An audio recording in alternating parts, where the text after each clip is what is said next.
वहीं सपा नेता आजम खान को लेकर आज राहत भरी खबर आई। सुप्रीम कोर्ट ने रामपुर में उपचुनाव कराने की प्रक्रिया को भी रोक देने को कहा है। सुप्रीम कोर्ट ने निचली अदालत को आदेश दिया है कि वो पहले सदस्यता रद्द किए जाने के खिलाफ की गई अपील पर विचार करे।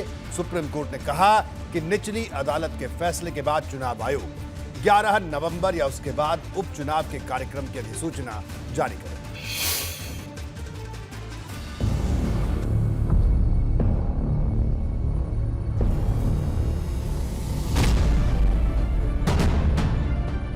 आजम खान की विधानसभा सदस्यता खत्म हो चुकी है या फिर उनके लिए उम्मीद अब भी कायम है। आजम खान को सजा होने के बाद रामपुर विधानसभा सीट पर उपचुनाव होगा या नहीं, ये दोनों ही सवाल कानूनी दांव-पेच में उलझते दिख रहे हैं।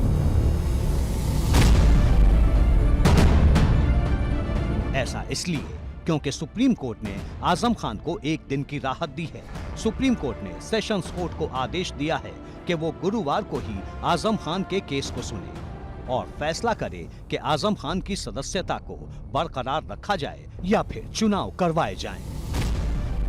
चीफ जस्टिस ऑफ इंडिया आज उन्होंने शपथ ली है और आज ही उन्होंने देश में और पूरी दुनिया में न्याय क्या होता है उसको लागू करने का काम किया है। सीजीआई और न्याय जो पालिका है, मैं उसको मुबारकबाद भी देता हूँ और उम्मीद करता हूँ। सुप्रीम कोर्ट के निर्देशों के बाद से ही ये चर्चा तेज है कि क्या रामपुर विधानसभा सीट पर उपचुनाव पर पेच फंस गया है या फिर नहीं, क्योंकि सुप्रीम कोर्ट ने चुनाव आयोग को जारी निर्देशों में साफ कहा है कि उपचुनाव के लिए 11 नवंबर तक इंतजार किया जाए और सेशंस कोर्ट के फैसले के आधार पर तय किया जाए कि चुनाव होंगे या नहीं। इधर हेट स्पीच केस में निचली अदालत के फैसले के खिलाफ आजम खान ने सेशंस कोर्ट में अपील की है। इस मामले में सेशंस कोर्ट ने आजम खान को 16 नवंबर तक अंतरिम जमानत दी है। निचली अदालत के फैसले के खिलाफ कोर्ट 16 नवंबर को सुनवाई करेगा। ये मनोवैज्ञानिक दबाव निश्चित रूप से सरकार के ऊपर है, क्योंकि कहीं ना कहीं दोहरी मानसिकता देखने को मिलती है।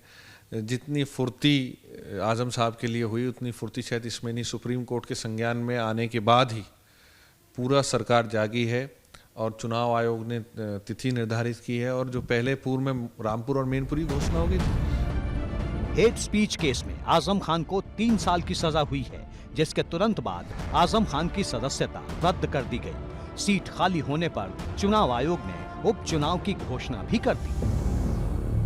आजम खान की ओर से सुप्रीम कोर्ट में पेश हुए वकील पी चिदम्बरम ने सदस्यता रद्द करने और उपचुनाव की तारीखों के ऐलान में दिखाई गई जल्दबाजी को ही आधार बनाया था,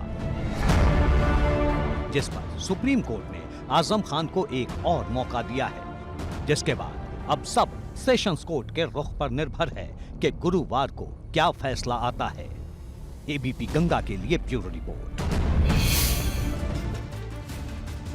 और बात मैनपुरी लोकसभा उपचुनाव की, जिसको लेकर आज सुभासपा ने बड़ा दांव चला। सुभासपा के अध्यक्ष ओम प्रकाश राजभर ने मैनपुरी लोकसभा उपचुनाव लड़ने का ऐलान कर दिया है। पार्टी ने रमाकांत कश्यप को मैनपुरी लोकसभा उपचुनाव में अपना प्रत्याशी घोषित किया है, तो मुजफ्फरनगर के खतौली विधानसभा उपचुनाव के लिए रमेश प्रजापति को अपना उम्मीदवार बनाया है।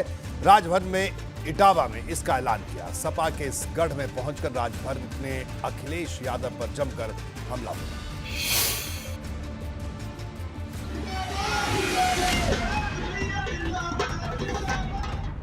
ओम प्रकाश राजभर की पार्टी लड़ेगी मैनपुरी लोकसभा उपचुनाव।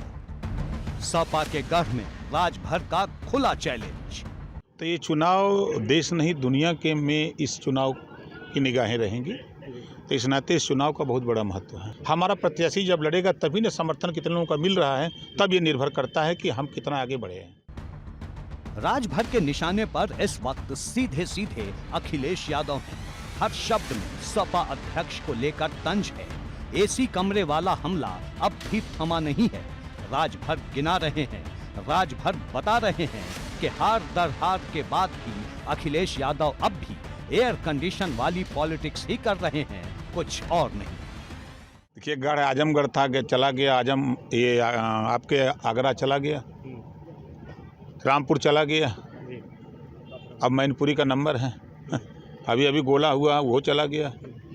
जब नेता एसी से नहीं निकलेगा, आप बताइए, न आजमगढ़ चुनाव में गए, न रामपुर चुनाव में गए, न गोला चुनाव में गए। एक पार्टी का नेतृत्व करने वाला व्यक्ति घर में बैठा रहे और चुनाव जीतने का सपना देखे, तो भाई हो सकता है उसकी निगाह में अच्छा हो। राजभर ये मानने को तैयार नहीं कि अपने गढ़ में सपा हर हाल में जीतेगी। सुभासपा अध्यक्ष की माने तो अखिलेश के सामने बहुत बड़ी चुनौती है और इससे निपटना आसान नहीं। तो आजमगढ़ भी तो अपना घर बताते थे, जीत काहे नहीं गए? रामपुर भी अपना घर बताते थे, जीत क्यों नहीं गए?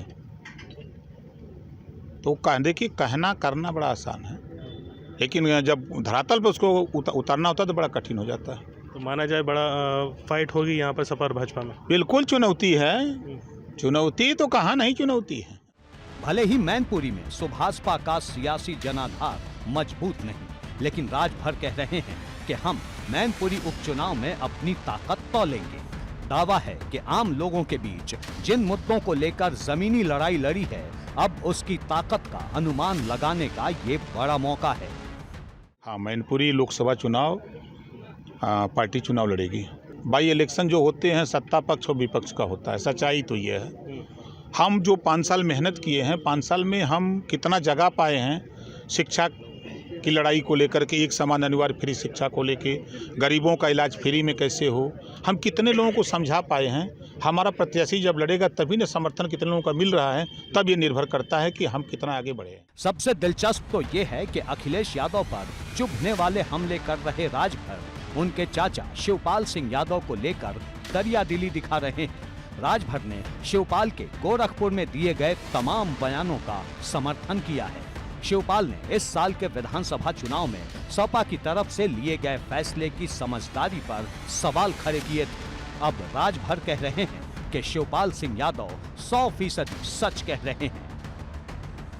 बिल्कुल 100% शिवपाल यादव जी अगर बोल रहे हैं तो 100% वो सही बोल रहे हैं।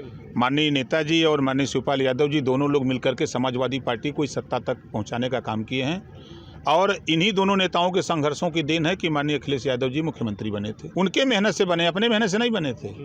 ये अपनी मेहनत से क्या किए हैं, धीरे धीरे समय देखते जाइए क्या होता है, होने जा रहा है। अब सबकी नजर इस बात पर है कि सपा के खिलाफ राजभर मैनपुरी में आखिर कैसी चुनावी बिसात बिछाते हैं। एबीपी गंगा के लिए इटावा से मोहम्मद फारिक के साथ ब्यूरो रिपोर्ट।